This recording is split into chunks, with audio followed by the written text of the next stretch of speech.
በአዲስ አበባ ሀገረ ስብከት ጥንታዊ ከሆኑ ስፍራዎች መካከል አንዱ በሆነው በክብር በግርማ ሞገሱ ከፍ ብሎ ተውቦ የሚታየው የብስራተ ገብርኤል ቤተክርስቲያን የብዙዎች መሸሸጊያ የጸሎት ቤትና የታሪክ መፍለቂያ ነው።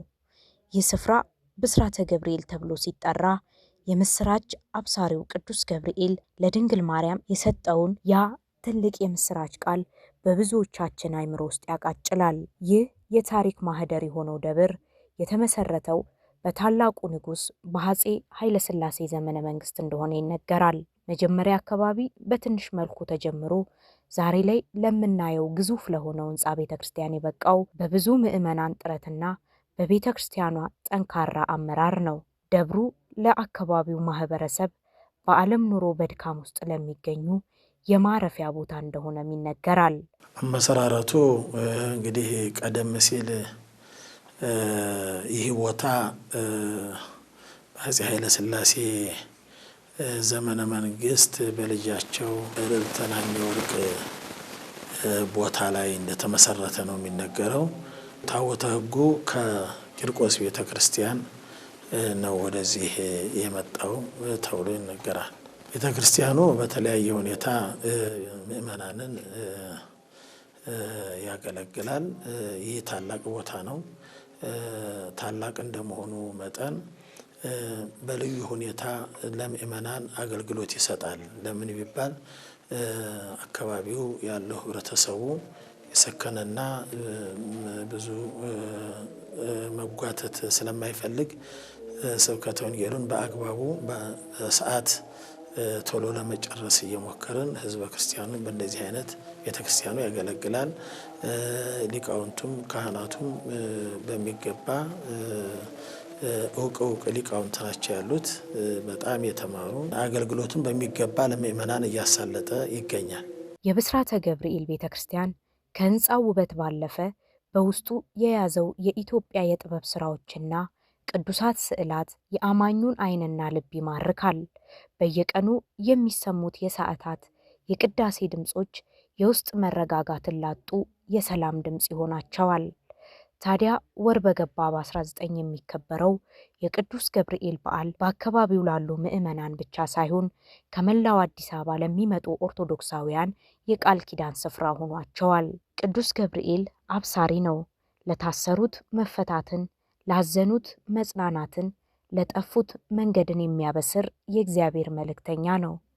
ይህ ደብር ደግሞ ያንን የምስራች በየቀኑ የሚያስተጋባ መንፈሳዊ ፋኖስ ነው። ይሁንና የዚህ ደብር መንፈሳዊ አገልግሎት በታሪክ ቅብብሎሽ ውስጥ ማለፉን ተረድቶ የቤተ ክርስቲያንን ወንጌል ለምዕመናን ለማድረስ በትጋት እየተሰራ ይገኛል። ይህ እንግዲህ ዋናው ይህ ሁሉ አገልግሎት ምዕመናን ስጋ ወደሙ ተቀብለው መንግስተ ሰማያትን ወራሽ እንዲሆኑ ነው። ይህን ሁሉ ለማድረግ ታዲያ የሰበካ ጉባኤውም መልካም እገዛ አለ። በጣም ትልቁን ነገር እንደውም ለዚህ ለምእመናን ትኩረት የሚሰጥ መልካም ሰበካ ጉባኤ ነው ያለን። ሰበካ ጉባኤው በሚያዘው መሰረት አስተዳደሩን በሚያሳልጠው መሰረት አጠቃላይ ምእመናንን የተለየ ጉባኤ እየሰራ ስብከተ ወንጌል እያስፋፋ እውቅ መምህራንን እንደውም በጣም አሉ የተባሉ ርዕሰ ሊቃውንት አባ ገብረ ኪዳን ያሉትን አባቶች በማምጣት ለህዝቡ በመጨነቅ ጥሩ ወንጌል እንዲሰበክ ሃይማኖት እንዳይዛነፍ በትክክል የሚሰራጭበትን የወንጌል ስርጭት እያደረገ ይገኛል ማለት ነው። ደብራችን እንደ ስብከተ ወንጌል እየሰራን ያለነው ህዝባችንን በቅንነት በትህትና በፍቅር አገልግለን አንድ አድርገን ለመንግስቱ እንዲበቃ ለማድረግ እየሰራን ነው። ሳምንታዊ ጉባኤዎች አሉ። ከሰኞ እስከ ሰኞ የሚሆኑ የደብራችን መምህራን ማለት ነው ርዕሰ ጉዳይ ሰጥተን ሰኞ የደብሩ አገልጋይ ማክሰኞም እንደዚሁ ለቀኖቹ ትምህርት ርዕሰ ጉዳይ ሰጥተን ህዝባችንን የመጣውን በእለቱ በሰርክ ጉባኤ የመጣውን እናስተምራለን። እንደዚሁ ደግሞ ከሳምንታዊ ልዩ ደግሞ አድርገን በሳምንት አንድ ቀን አርብ ልዩ መርሃ ግብር አለን።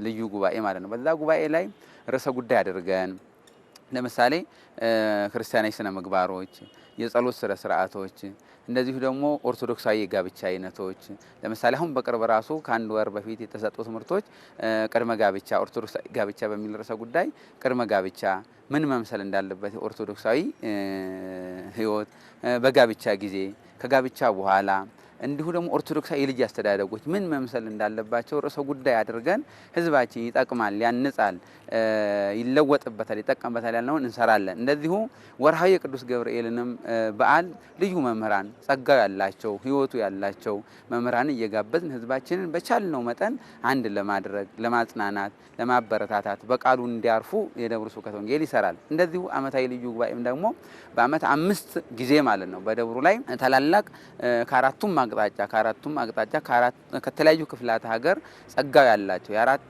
አይና መምህራን የአራት ጉባኤ መምህራን እንደ ርዕሰ ሊቃውንት አባ ገብረ ኪዳን ያሉ መምህራንን ትላልቆቹን ሳይቀር እየጋበዝን በደብራችን ላይ በዓመት 5 ጊዜ ልዩ ጉባኤ እናዘጋጃለን።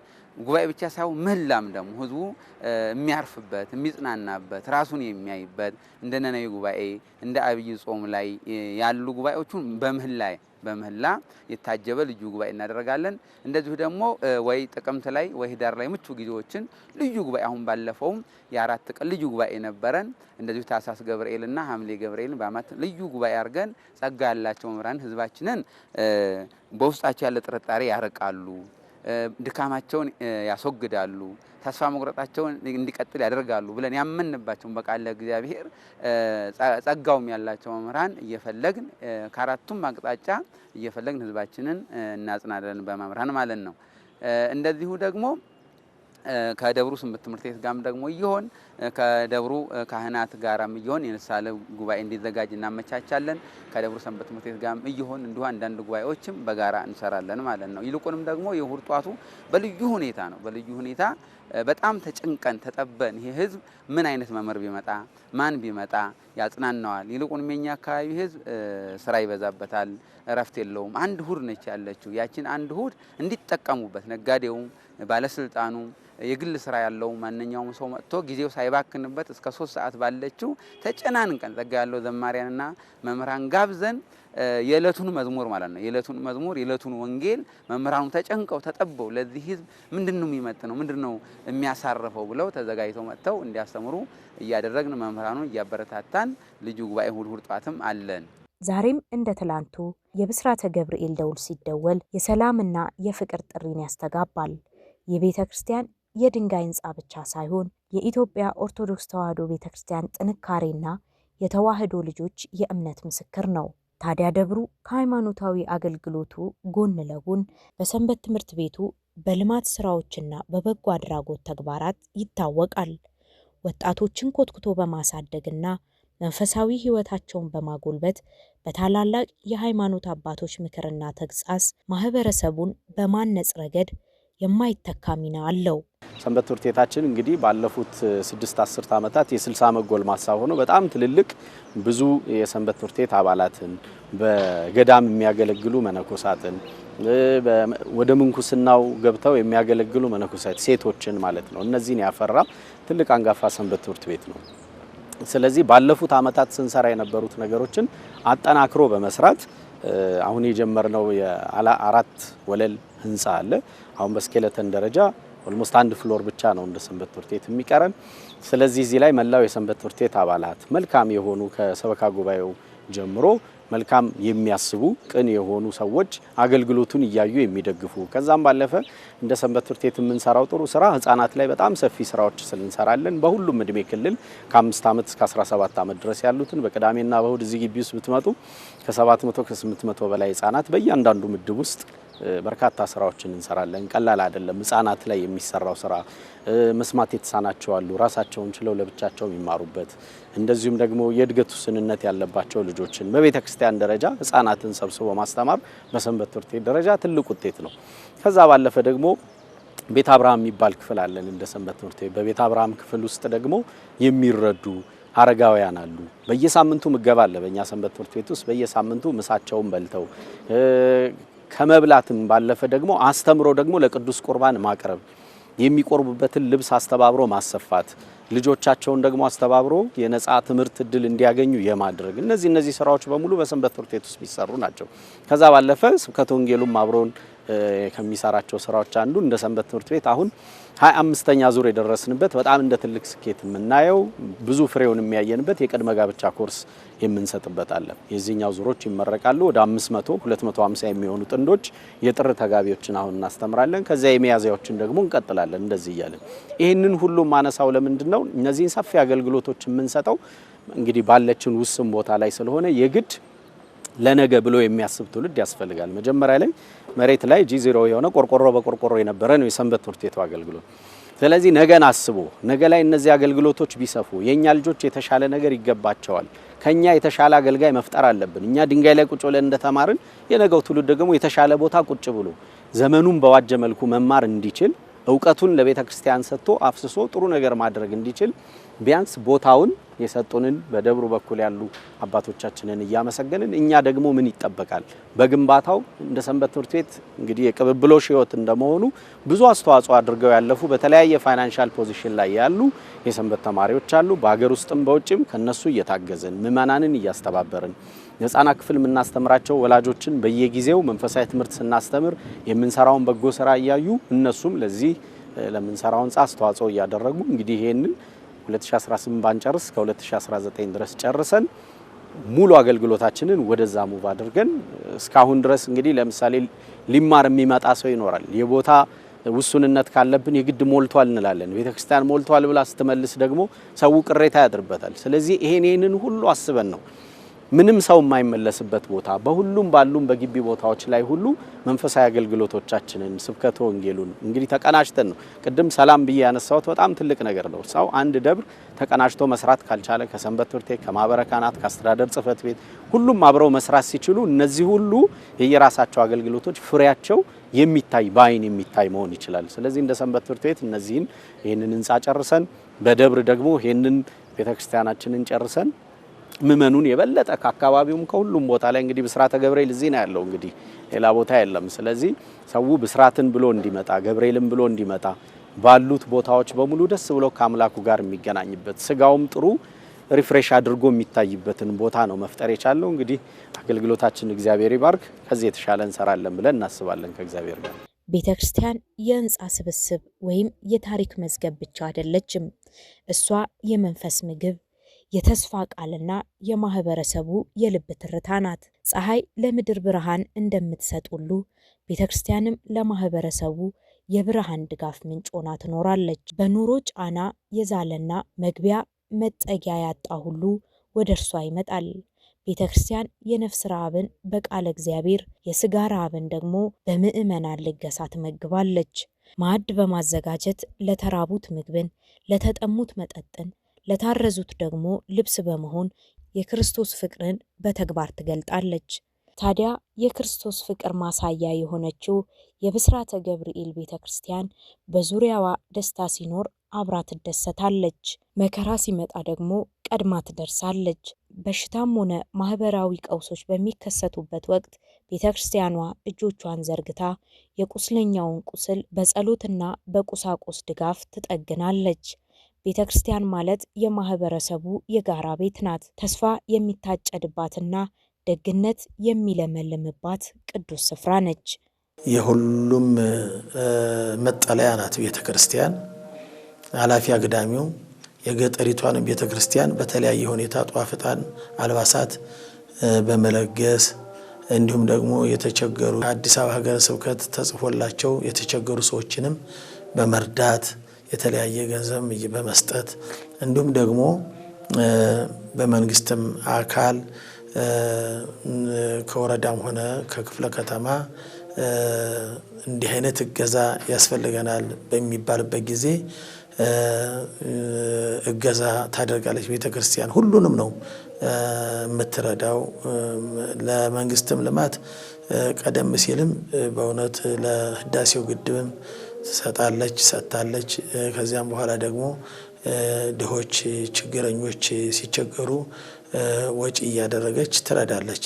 ለበዓል ሙያ ትረዳለች። ህፃናትን በምግባረ ሰናይ የሚል ክፍል ስላለው ለህፃናትም የደብተር የእስክሪብቶ መግዣ እያወጣች ትሰጣለች። ሌላው ደግሞ በዚህ በቅርብ ጊዜ መጠለያ ያጡ የኔ ቢጤዎች ወይም ደግሞ ችግረኞች ሰዎችን በመንግስት በኩል በቀበሌው ሲቀርብልን እኛም አንድ ማገዝ እንችላለን ብለን ስንል እንዳጋጣሚ እጣ የደረሰን የሙስሊም ነበርና የሙስሊም ቤት ሰርተን አስረክበናል ማለት ነው። ከ2 ሚሊዮን በላይ የፈጀ ቤት ሰርተን አስረክበናል ማለት ነው። ቤተ ክርስቲያን ጸሎት የሚደረስባት ቅዱስ ስፍራ ብቻ ሳትሆን የማህበረሰቡን የኑሮ ደረጃ ለመለወጥ የምትተጋ የልማት አርበኛ ናት። እምነት ያለ ስራ ሞት ነው የሚለውን መርህ በመከተል በአካባቢዋ ለሚገኘው ማህበረሰብ ሁለንተናዊ የእድገት ብርሃን ትፈነጥቃለች። አረንጓዴ ልማት የቤተ ክርስቲያን መለያ ነው። የአየር ንብረትን ለመጠበቅ በየደብሩ የሚተከሉ ዛፎች የተፈጥሮ ሚዛን ለመጠበቅ ትልቅ አስተዋጽኦ አላት። እንግዲህ ያው ልማት ሲባል 2 አይነት አድርገን ብናየው ጥሩ ነው። መንፈሳዊና ቁሳዊ ልማቶች ናቸው እንደ ቅድስት ቤተክርስቲያን የሚሰሩት። መጀመሪያ ቅድሚያ ሰጥተን የምንሰራው መንፈሳዊ ልማቱ ላይ ነው። ምክንያቱም በደንብ የተገነባ ትውልድ ሲኖር፣ በመንፈሳዊው ስለ ሃይማኖቱ ስለ እምነቱ በደንብ የተረዳ ትውልድ ሲኖር ገንዘቡን አውጥቶ የተሻለ ስራ ቁሳዊ ልማቶችን ለመስራት የሚደግፍ ስለሚሆን እንደ ደብርም ትኩረት ተሰጥቶበት እየተሰራ ያለው ከስብከተ ወንጌልና መንፈሳዊ የሆኑ ትምህርቶች በሰንበት ትምህርት ቤቱም በደብሩም የሚሰሩ ታላላቅ ስራዎቹ ናቸውና ይሄ በጣም ትልቅ ብለን ወይም እንደ አንድ ጥሩ አቺቭመንት የምንለው ነገር ነው መንፈሳዊ ልማቱ።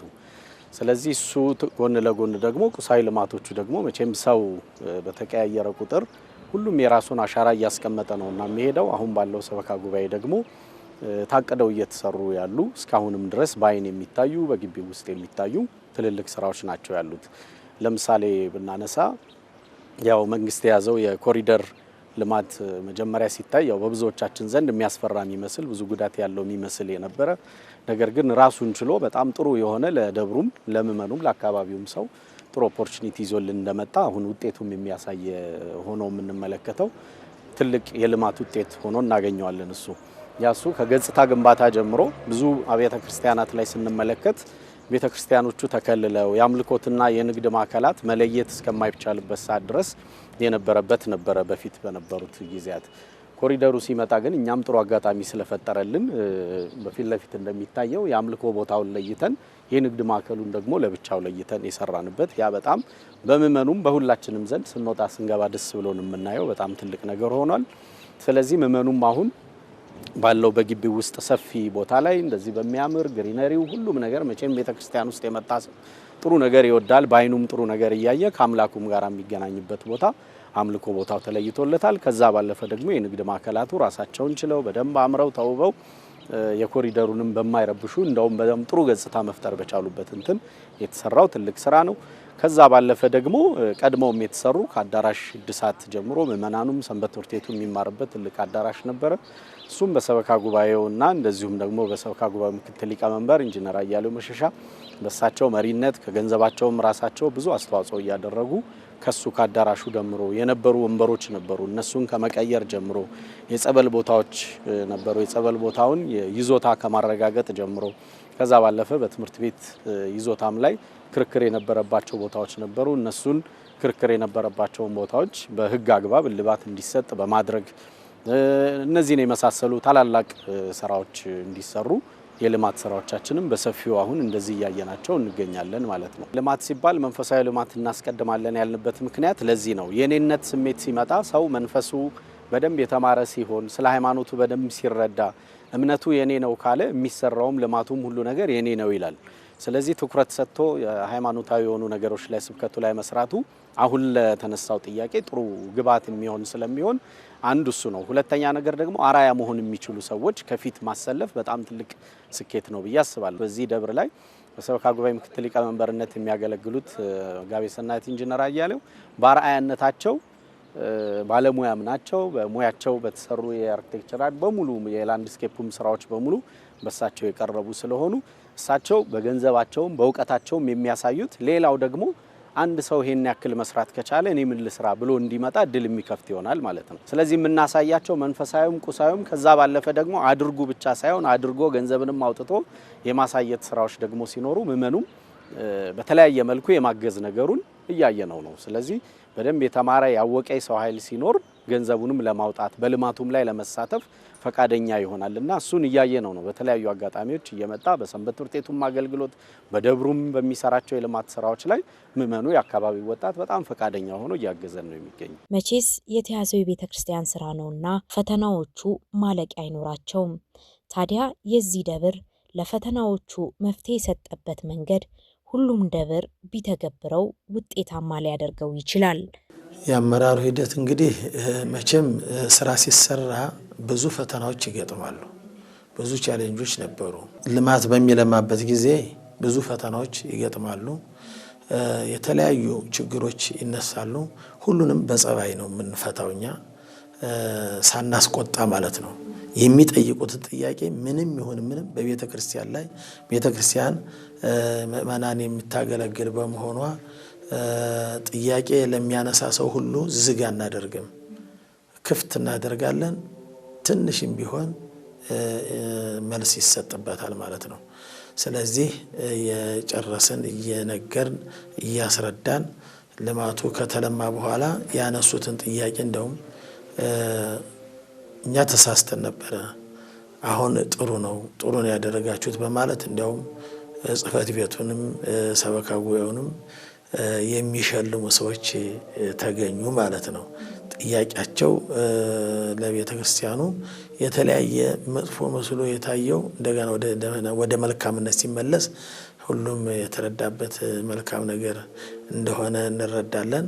ከዚያ በተረፈ ደግሞ ሕዝበ ክርስቲያኑን ብቻ አይደለም ሊቃውንቱንም በትህትና በመያዝ የሚፈልጉትን በማሟላት የኑሯቸውን ሁኔታ በማንኛው ሁኔታ በማስተካከል ነው። ስለዚህ ጥያቄ የሚያነሳ አንዳንድ ነገሮች የሚያነሱትን ነገር በጭፍን ብናስኬደው ኖሮ ይህ ሁሉ ልማት አይሄድም። ከዚያ በኋላ ያው ሁሉም ደስተኛ ሆኖ በአንድነት ሆነን ነው ስናለማ የነበረው። የካህናቱም መልካም ፈቃድ፣ የምእመናኑም መልካም ፈቃድ፣ የሰበካ ጉባኤውም ደግሞ መልካም ጥረት ነው ለዚህ ያደረሰው ማለት ነው። እንግዲህ ተግዳሮት አንዳንድ ጊዜ በራሱ ተግዳሮት ላይሆን ይችላል። አተኩረን ስናያቸው ኦፖርቹኒቲ የምንላቸው መልካም አጋጣሚ የሚሆኑ ነገሮች አንዳንዴ እንደ ተግዳሮት እንቆጥራቸዋለን። እንደ ምሳሌ ብናነሳ ቅድም እንዳነሳኔ ኮሪደር ልማትን ብናነሳ ብዙ ሰው ያው የነበሩት የማህበረ ካህናቱ ጀምሮ ምእመኑም የነበሩት መልካም በጊዜው እንግዲህ መልካም የሚባሉ ገጽታ የነበሩትን እነሱ እንዴት ይሆናሉ፣ ቤተ ክርስቲያኑም እንዴት ይሆናል፣ ይሸፈናል፣ ወደ ውስጥ ይገባል፣ የይዞታችንም ያንሳል እንዲህ የሚሉ ስጋት ከብዙ ሰዎች ዘንድ ነበረ። ነገር ግን እነዚህን ስጋቶቻችንን እንዴት አድርገን ወደ መልካም እድል ወደ ኦፖርቹኒቲ እንቀይራቸው። እንደዚህ ነው እንግዲህ አንድ መሪ ማሰብ ያለበት። የሚመጡ ስጋት የሚመስሉ ነገሮችን ወደ መልካም አጋጣሚ ወደ ኦፖርቹኒቲ የመቀየር ነገሮች ናቸው። በዚህ ሰበካ ጉባኤ የሚያደረግነው ይሄንን ነው። ስጋት ብሎ ሰው ሲያነሳቸው የነበሩትን እንዴት ወደ መልካም አጋጣሚ እንቀይራቸው የሚለውን ይሄንን በአይንም ማሳየት ችለናል። እግዚአብሔርም ረድቶናል። ስለዚህ በግቢው ውስጥ የምናያቸው መልካም ስራዎች ከምንም በላይ ወደዚህ የተቀየሩ ናቸው። አንደኛ። ሁለተኛ መነሳት አለበት ብዬ የማስበው እንግዲህ እንደ አንድ ሰበካ ጉባኤም እንደ ሰንበት ትምህርት ቤትም እንደ አንድ ግቢ እዚህ አካባቢ እንደኖረ ሰውም ማናስተውላቸው ነገሮች ለምሳሌ ስለ ሰላም ብናነሳ ቀላል ነገር አይደለም። እነዚህ ሁሉ ስራዎች የሚሰሩት በግቢው ውስጥ ያለው በማህበረ ካህናቱ ዘንድ ያለው በሰንበት ትምህርት ቤቱ ያለው በአካባቢው ወጣት ያለው በምእመኑ ያለው ተግባቦት መልካም መሆን ከቻለ ሁሉ ነገሮቻችን ወደ ኦፖርቹኒቲ ለምንቀይርበትን እድል ይፈጥርልናል። ስለዚህ አሁን ያሉትም አባታችን መላከ ገነት መዝገቡ እሳቸውም በጣም መልካም አባት በጥሩ ደብሩን እያስተዳደሩልን ያሉ ማህበረ ካህናቱ ከሰንበት ትምህርት ቤቱ ጋራ እንደዚሁም ከወጣቱ ጋራ ከአካባቢው ወጣት ጋራ ምእመኑም እንደዚሁ ደስ ብሎት የፈለገውን ሐሳብ እየሰጠ የሚቃወመው ካለ እየተቃወመ መሻሻል ያለበት ነገሮችን ሐሳብ እየሰጠ በእኔነት ስሜት የሚሰራውን ነገር ማምጣት የሚቻለው ከዚህ ነውና በራሱ ስጋት ተብለው የሚታዩ ነገሮች ስጋት ላይሆኑ ይችላሉ የሚለውን ለማንሳት ብዬ ነው። ደብሩ ወንጌልን በቃል ብቻ ሳይሆን በተግባርም እንደሚገለጥ ስለሚያምን የተራቡትን አብልታ የታረዙትን ታለብሳለች። ፍቅሯን በተግባር ለሰዎች ልብ ታደርሳለች። የዘመኑ መሳሪያ የሆነውን ቴክኖሎጂን በመጠቀም አስፈላጊነቱን በመረዳት ወንጌልን በማህበራዊ ሚዲያና በህትመት አማካይነት ርቀት ሳይገድባት በየቤቱ ትደርሳለች። ይሄን ህዝባችን እዚህ መድረክ ላይ ብቻ በሚዘጋጁት ጉባኤዎች፣ ቤተ መቅደሱ መድረክ ላይ ብቻ በሚሰራ ጉባኤ፣ እዚህ ግቢ በሚዘጋጅ ጉባኤ ብቻ ለውጥ እንደማይኖር ተረዳን። ሀዳ እንዴት አድርገን ነው ይሄንን ለውጥ ማምጣት የሚችለው ብለን ሰሞኑን ከደብሩ አስተዳደር ጽሕፈት ቤት ጋር ሆነን ስንወያይ ነበረ። ምን አሰብን? ትውልዱን ለማነጽ ለመያዝ ወደ መንደር መግባት እንዳለብን ተነጋገር። መንደር ሰሞ ስንገባ ምንድነው ያሰብነው? ህዝባችንን ከደብሩ ካህናት ጋራ፣ ከደብሩ ሰንበት ትምህርት ቤት ጋራ፣ ከአጥቢያው ምእመን ጋራ ሆነን ህዝባችንን አካባቢውን ካርታ አንስተን ካርታውን በምዕራፍ ከፋፍለን በየምዕራፉ ደግሞ ህዝባችን መዝግበን ይዘን ያን መዝግበን የያዝነውን ህዝብ ደግሞ ቴሌግራም ግሩፕ ከፍተን በየሰፈሩ በአንድ ምዕራፍ 10 20 ሰው ኃላፊ ያርገንለት ያንን ህዝብ የት እንደዋለ የት እንዳደረ ምን እንደሚያደርግ ክትትል እያደረግን ለመያዝ አስበናል። በተከፈተው የቴሌግራም ወይ ደግሞ ዋትስአፕ ግሩፕ ውስጥ ደግሞ በሳምንት ከ5 መስመር ያልበለጠ ከ3 መስመር ያላነሰ አጽናኝ የሆኑ መልእክቶች፣ አበረታች የሆኑ መልእክቶች ራሳችን ማየት ህዝቡ ራሱን እያየ ከዓለም ወደ ቤተ ክርስቲያን እንዲመጣ የሚያደርግ መልእክት ለማስተላለፍ ተነጋግረን እየሰራንበት ነው።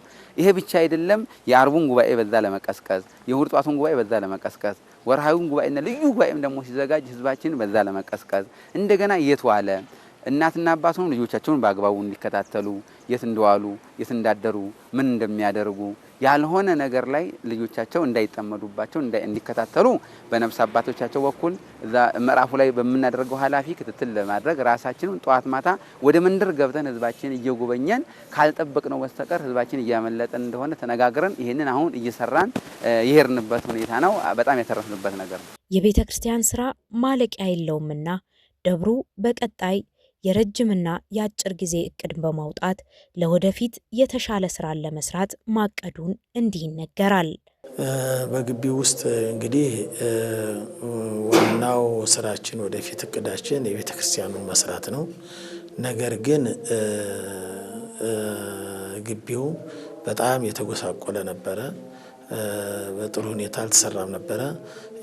የታወቁ የሆኑ ሰበካ ጉባኤዎችን በጸሎት ጠይቀን ከተመረጡ በኋላ አመርቂ ስራዎችን ሰርተዋል።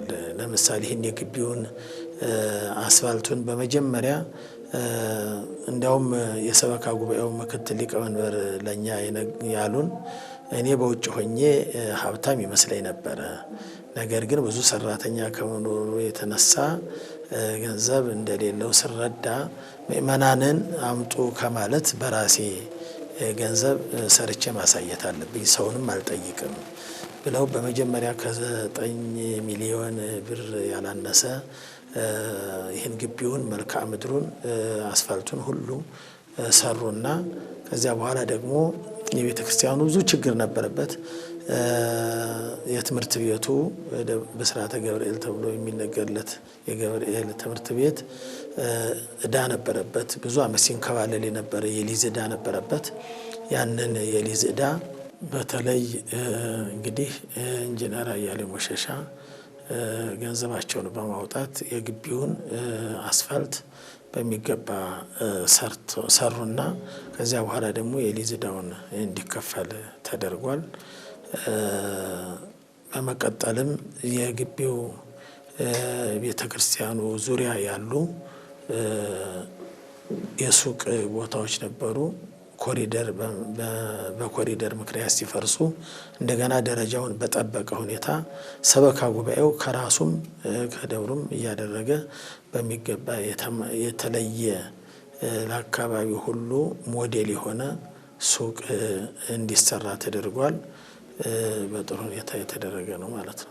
በ10 ሺህ ካሬ ሜትር ላይ ያለው ቦታ በሊዝ ያገኘነው ቦታ እንደመሆኑ በዚህ ሰበካ ጉባኤ ውስጥ ከተሰሩ መልካም ስራዎች አንዱ ደግሞ የነበረውን የሊዝ ክፍያ በየጊዜው እየተንከባለለ ሲመጣ የነበረው ሙሉ በሙሉ አጠናቆ ለአገልግሎት ክፍት ማድረግ አንድ መልካም ነገር ነው። ከዛ ባለፈ ደግሞ በግቢው ውስጥ ያሉት ማህበረ ካህናት እንዲሁ ቅዳሴን ቀድሶ ብቻ ምእመኑን በመስቀል ባርኮ ብቻ ከመሄድ ደግሞ የበረቱ የሚባሉት ጥሩ ብዙ የሚባል የንስሐ ቁጥር ያላቸውን ደግሞ ጉባኤ እያዘጋጁ በዚሁ ግቢ ምናልባት ባሉን እንግዲህ አዳራሹ አለ። አንዳንዴ አገልግሎት ከመስፋቱ የተነሳ ከዚህ ቀደም ከ2 ሳምንት በፊት የነበረውን እንኳን የንስሐ ልጆች ጉባኤ በድንኳን ለማድረግ ተገደናል። ስለዚህ ምእመኑ በደንብ ለመምጣት አሁን ፈቃደኛ የሆነበት ጊዜ ልጆቹንም በደንብ የሚያመጣበት ጊዜ እንደመሆኑ ካህናቱም ደግሞ ሁሉም ሌሎቹም በሌላም ደብር ያሉ አርአያ መሆን የሚችሉባቸው ስራዎች ናቸው ብዬ አስባለሁኝ።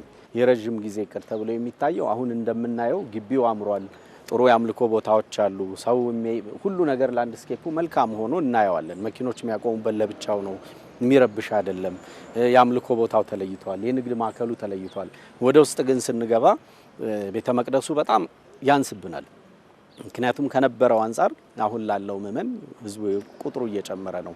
ስለዚህ እሱን ምን እናደርገው የሚል ረጅም እቅድ የያዝ ነው። እንግዲህ እግዚአብሔር ቢረዳን ቤተ መቅደሱን ባለበት በጥሩ ዲዛይን እንዴት አድርገን በጥሩ አድርገን እናሰፋዋለን የሚል ነው። በደብር ደረጃ እንደ ሰንበት ትምህርት ቤት ባነሳ ደግሞ ቤተክርስቲያን ስለ ሰላም የምታስተምረው ትምህርት መሰረቱ ኢየሱስ ክርስቶስ ነው። ታዲያ ይህ ሰላም ከጦርነት መቆም በላይ ጥልቅ ትርጉም ያለውና በሰው አእምሮ ውስጥ የሚጀመር የአእምሮ እረፍት ነው። ታዲያ ሰላም ከራስ ይጀምራልና ሁላችንም በዙሪያችን ላሉ ሰዎች ሰላም በመስጠት የበኩላችንን እንድንወጣ የደብረ ብስራት ቅዱስ ገብርኤል ቤተክርስቲያን ጥሪ ታቀርባለች።